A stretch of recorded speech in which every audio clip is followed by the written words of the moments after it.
Sa mundong puno ng sakit at pagkalito, madalas nating maramdaman na tayo ay nag-iisa at walang pag-asa, na parang nabasag ang lahat, ang bawat pangarap ay naglalaho, at ang kinabukasan ay tila walang kasiguraduhan.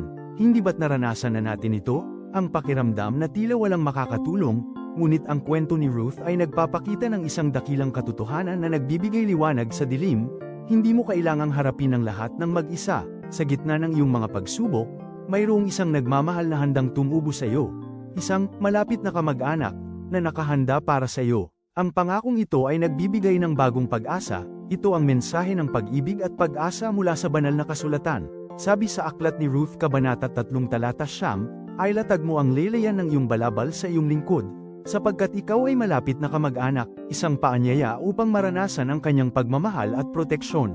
Huwag kang mag-alinlangan. Ang pag-ibig na ito ay laging naroon upang punan ang lahat ng iyong pangangailangan.